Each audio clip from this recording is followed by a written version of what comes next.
নমস্কাৰ বন্ধু বান্ধৱীসকল, আপোনালোক সকলোকে আকৌ এবাৰ স্বাগতম জনাইছোঁ আজিৰ আন এটা নতুন ভিডিঅ'লৈ। হয় বন্ধু বান্ধৱীসকল, আজি আমি শিক্ষা বিভাগৰ এটা গুৰুত্বপূৰ্ণ খবৰৰ বিষয়ে আলোচনা কৰিম। এই খবৰটো বহুত ভাল খবৰ। শিক্ষক যিটো নিযুক্তি প্ৰক্ৰিয়া চলি আছিলে এলিমেণ্টাৰী এডুকেশ্যন ফালৰ পৰা, তাৰ পৰা আহিছে এই ভাল খবৰটো। তেন্তে বলক চাওঁ আমি আজি ভাল খবৰটো কি আছে। হয় বন্ধু বান্ধৱীসকল, এখন নোটিছ দিছে আপোনাৰ এলিমেণ্টাৰী এডুকেশ্যন ফালৰ পৰা। এবাৰ চাওঁ আমি তাত কি লিখা আছে। It is for information of all candidates who have successfully submitted online application in the official website of DEE and received the acknowledgement against the advertisement number for the post of assistant teacher LP, assistant teacher, science teacher, Assamese language teacher, Manipuri language teacher of UP school that the second provisional merit list will be published on midnight of 13 April 2022.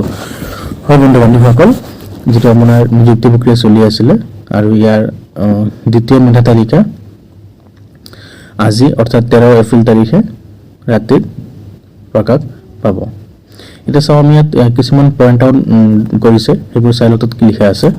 নম্বৰটো লিখিছে any adverse report resulting from the ongoing back office verification of the uploaded documents from the competent issuing authorities regarding fake or forged documents submitted by the candidates will automatically lead to cancellation of candidature forthwith as mentioned in the advertisement. হয় বন্ধু বান্ধৱীসকল, যদি কোনোবাই আমাৰ ভুল document দিছিলে, fake document দিছিলে, তেখেতসকলে back office verification কৰি যদি তথ্যটো গম পায়, তেতিয়া আপোনাৰ নেক্সট লিষ্টৰ পৰা আপোনাৰ নামটো অটোমেটিকলি কেঞ্চেল হৈ যাব। The provisional merit list will automatically stand cancel on publication of the final select list. Appointment letters will be মানে এইটো ইয়াত এইখিনি কথা কোৱা হৈছে যে আপোনাৰ ফাইনেল মেৰিট লিষ্ট প্ৰকাশ পোৱাৰ লগে লগে প্ৰভিজনেল মেৰিট লিষ্টবোৰ কেঞ্চেল হৈ যাব। এনি ক্লেইম মানে আপুনি প্ৰভিজনেল মেৰিট লিষ্টৰ ওপৰত ভিত্তি কৰি আপুনি নিযুক্তিভাৱে ক্লেইম কৰিব নোৱাৰিব। চাওক 4 নম্বৰটো বেছি ইম্পৰ্টেণ্ট লিখিছে।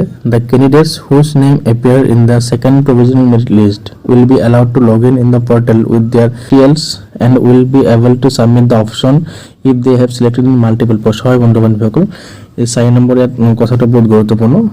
যদি যিসকলে এখন বা এটা পষ্টতকৈ বেছি পষ্ট চিলেক্ট হৈছে, তেখেতসকলে লগ ইন কৰি কেনে যিকোনো এটা পষ্ট চিলেক্ট কৰিব পাৰিব আৰু সেইটো কৰিলে আমাৰ বহুত কেণ্ডিডেট আকৌ নাম সোমাবলৈ ভাল হ'ব।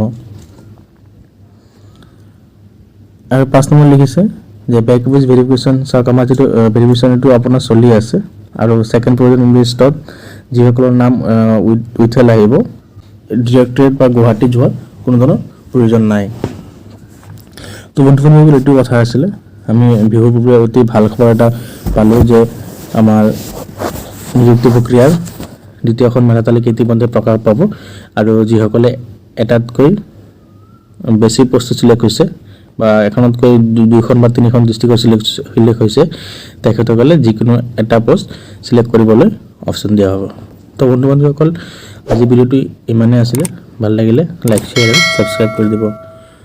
জয় অসম।